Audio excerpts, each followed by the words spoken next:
Monday, February 9th, 2026. Mark this date. Remember where you were, because this might be the day that North American diplomacy finally died. We are not talking about tariffs. We are not talking about a trade dispute or a heated exchange at a summit. We are talking about a hostage situation.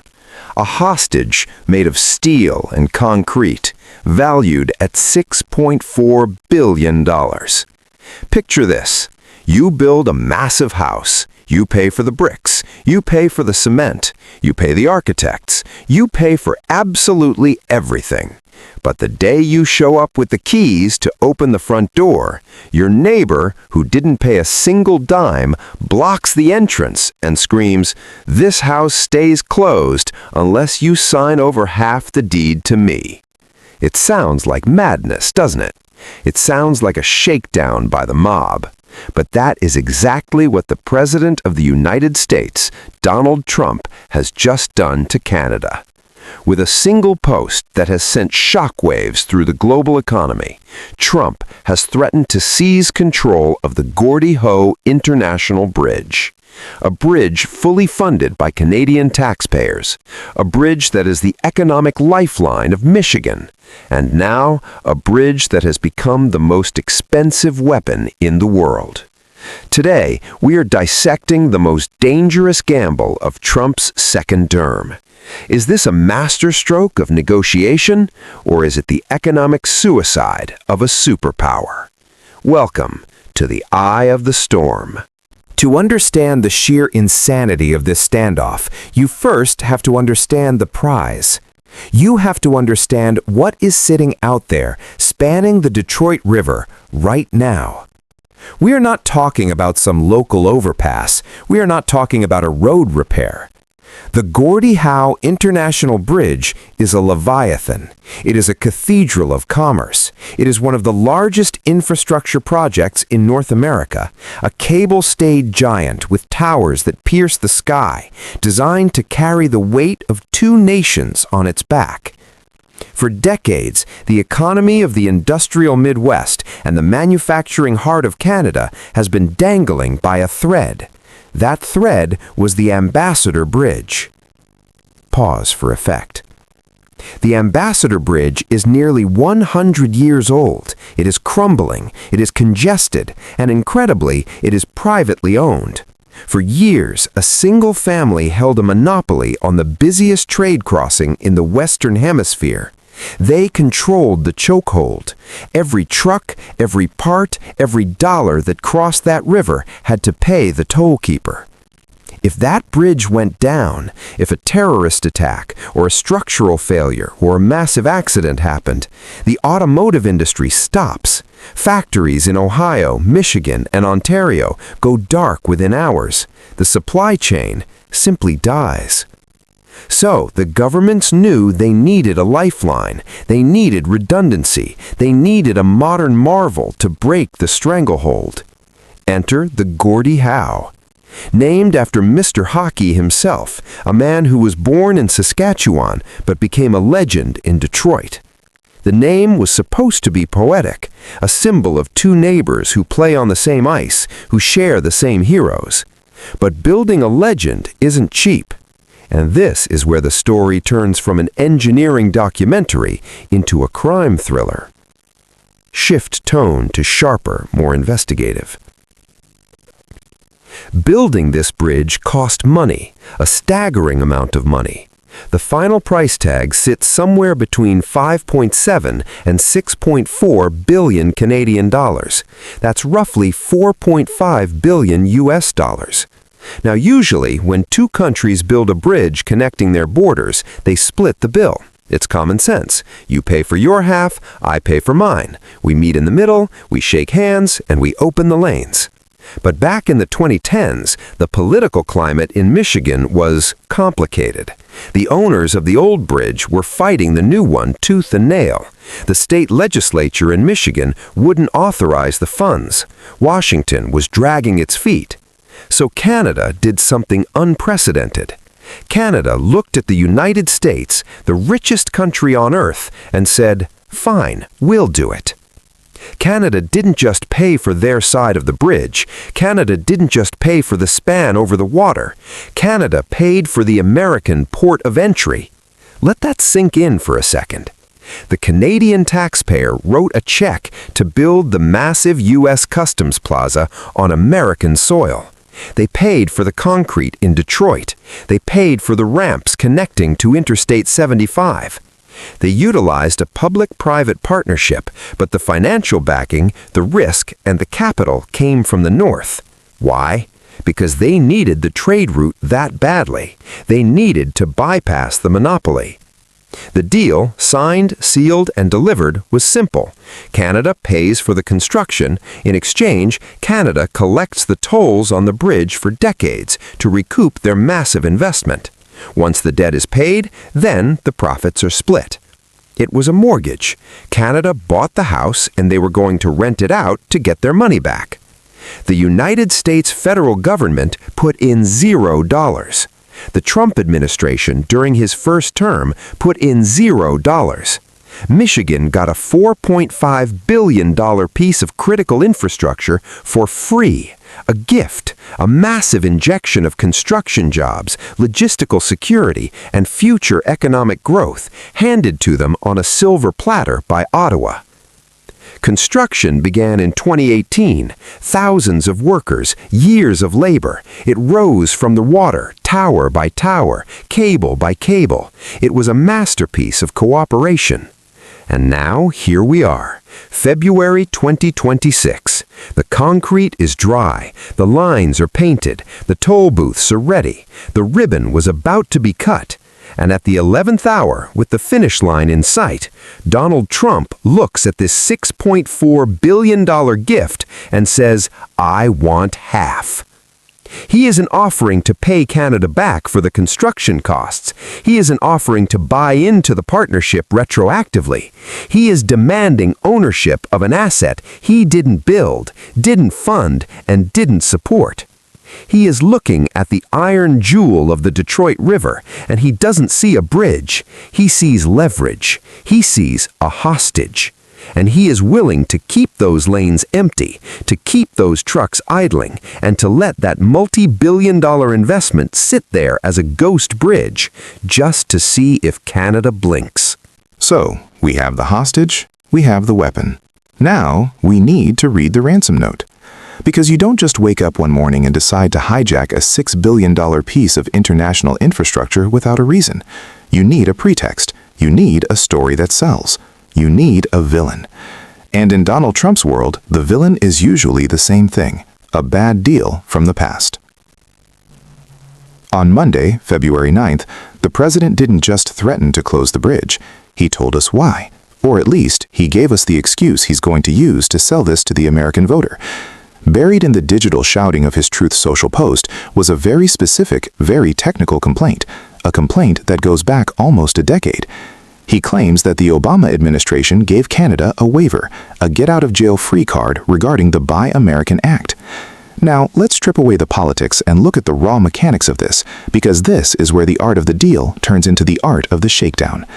The Buy American Act is a law that says if you are building public infrastructure in the United States, roads, dams, bridges, you have to use American iron, you have to use American steel, you have to support American foundries. It sounds patriotic, it sounds right, but there was a catch with the Gordie Howe Bridge, a catch the size of the Detroit River. The United States wasn't buying the bridge. Remember Chapter 1?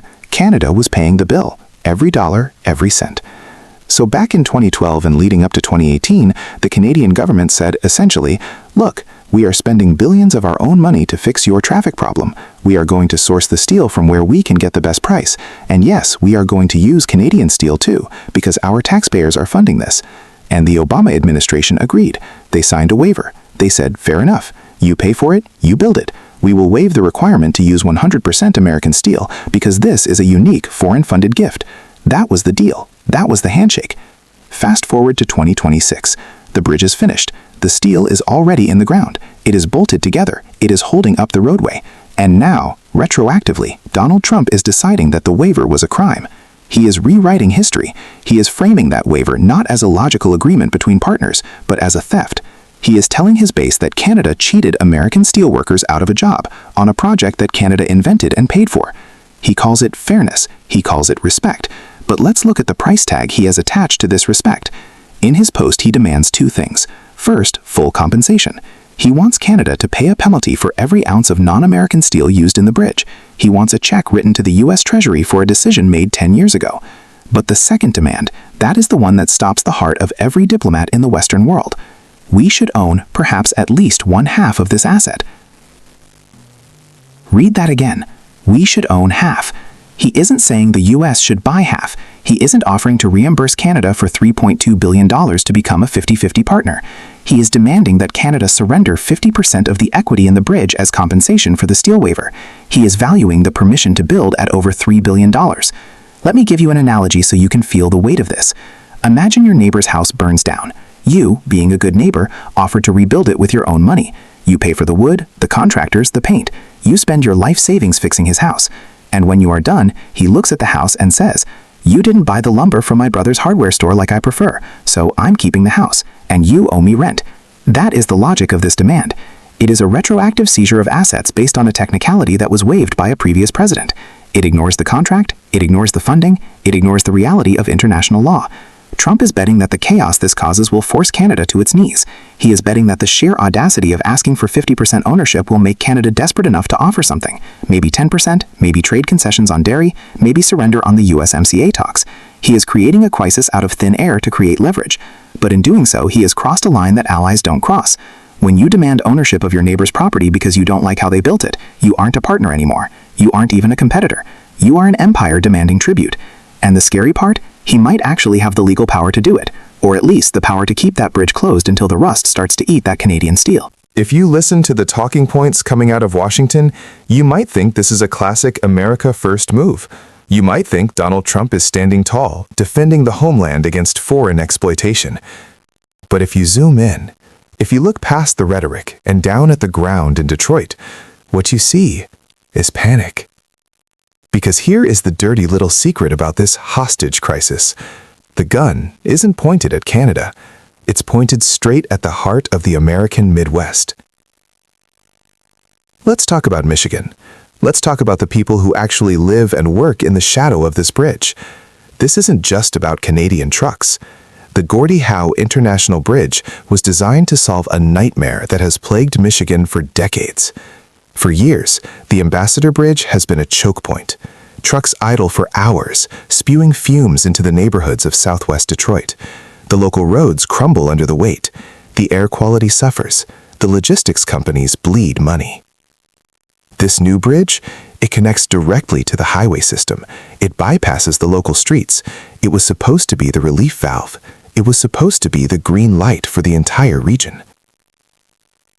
Senator Elissa Slotkin, a Democrat from Michigan who has fought for her state's economy for years, didn't mince words. She looked at this threat and saw disaster. She said, and I quote, "With this bridge, you could move cargo from Montreal to Miami without ever stopping at a traffic light." Think about that. From the frozen north to the tropical south, a seamless artery of trade. It is the dream of every logistics manager in the world. It is the lifeblood of the just-in-time manufacturing system.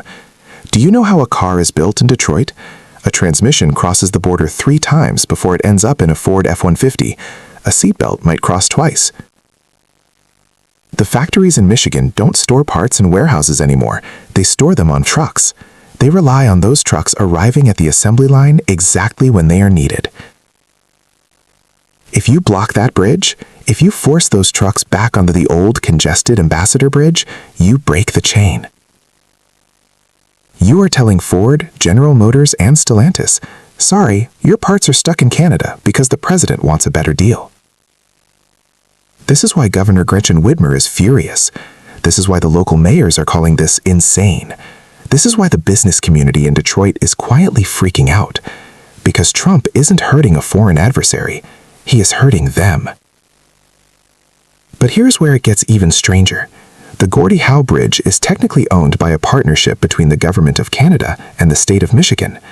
The federal government in Washington doesn't own it. They don't have a stake. They didn't pay for it. So when Trump threatens to block it, he is threatening to interfere with a project that belongs to a U.S. state and a foreign ally. He is stepping into a jurisdiction that might not even be his to control. Can he do it? Legally? Maybe. He controls the border agents. He controls the customs officers. He can simply order the CBP not to staff the booths. He can put up concrete barriers on the American side. But politically, he is declaring war on his own industrial base. Imagine being a worker in a Michigan auto plant. You voted for Trump because he promised to bring jobs back. He promised to protect American industry. And now he is threatening to shut down the very bridge that keeps your factory running. He is threatening to make your company less competitive, your products more expensive, and your job less secure. Why? To squeeze Canada for a few extra concessions on dairy? To settle a grudge over steel from 2018? It is a high-stakes game of chicken where the car being driven off the cliff has Michigan license plates. Trump is betting that the pain will be so intense, so immediate, that Canada will fold before Michigan collapses. He is using his own citizens as leverage. He is saying to the people of Detroit, I am willing to let you suffer, to let your economy bleed, just to prove a point to Ottawa. And that is a terrifying realization for any governor to wake up to. The call is coming from inside the House. The threat isn't foreign competition. The threat is your own president, willing to burn down the village to save it. If you think this is just about a bridge, you are missing the forest for the trees. If you think this is just about Donald Trump being Donald Trump, you are missing the signal. This story isn't about steel. It isn't about concrete. It isn't even really about Michigan anymore. It is about the end of the world as we know it, or at least the end of the Western Alliance as we have understood it for 75 years. Because when the President of the United States looks at his closest ally, his neighbor, his trading partner, his friend, and treats them like a conquered vassal state, the shockwaves don't stop at the border. They travel across the Atlantic. They travel across the Pacific. Let's look at the timing. This year, 2026, the US-Mexico-Canada Agreement, USMCA, is up for review. The entire trade framework of North America is on the table. Trump has already threatened Mexico with massive tariffs. He has threatened Canada with 100% duties if they don't fix the border. And now, he takes a hostage. He takes a piece of infrastructure that Canada built in good faith and says, "Nice bridge you have there. Be a shame if something happened to it." This is coercion 101. This is how you negotiate with an enemy. You find their weakness, you squeeze, and you wait for them to beg. But Canada? Canada isn't an enemy. Canada is the country that stood shoulder to shoulder with the US in every major conflict of the 20th century. Canada is the largest export market for 35 American states. And yet here we are. Mark Carney, a heavyweight in global finance and a key figure in Canadian politics, stood on a stage in Davos just weeks ago. He didn't mince words. He called for middle powers to unite against weaponized economic integration. Do you hear that phrase? Weaponized economic integration? It means exactly what is happening right now. It means using your trade ties, your shared infrastructure, your very closeness as a weapon to hurt your partner. Carney wasn't talking in hypotheticals. He was predicting this moment. He was warning the world the United States is no longer safe to do business with. And the world is listening. Germany is watching. Japan is watching. South Korea is watching. They see a president who is willing to tear up contracts, ignore treaties, and demand ownership of foreign assets on American soil. If Canada can spend $6 billion building a bridge for the US, only to have it held hostage, why would Germany build a factory in South Carolina? Why would Japan invest in a battery plant in Tennessee? Why would anyone trust their capital inside the American border if it can be seized or blocked on a whim? The numbers don't lie. German investment in the US has already plummeted by 45%. Canada has signed 12 new trade deals in the last 6 months alone. They are frantically looking for other friends. They are looking to Europe. They are looking to Asia. Hell, they are even talking to China. This is the great unraveling. Trump thinks he is demonstrating strength. He thinks he is showing the world who is boss. But what he is actually doing is accelerating the decoupling. He is teaching every ally a painful lesson. Don't rely on America. Don't integrate with America. Don't trust America. Because the moment you are dependent, you are vulnerable. The moment you build a bridge to America, that bridge can be used to strangle you. Canada is learning fast. They are building their own battery plants, subsidized by their own government, so they don't have to rely on the US supply chain. They are threatening $155 billion in counter tariffs. They are fighting back. But this fight isn't just about money. It's about trust. Trust takes decades to build, and it takes one tweet to destroy. When you demand ownership of your neighbor's property because you don't like how they built it, you aren't negotiating, you are bullying, and bullies eventually find themselves alone. The tragedy here is that the Gordie Howe Bridge was supposed to be the physical proof of our friendship, a literal connection between our peoples. Instead, it has become the symbol of our divorce. If this bridge stays closed, if Trump follows through, it won't just be a traffic jam in Detroit. It will be the monument to the moment the United States decided it would rather be feared than trusted. And in the long run, fear is a very lonely place to be.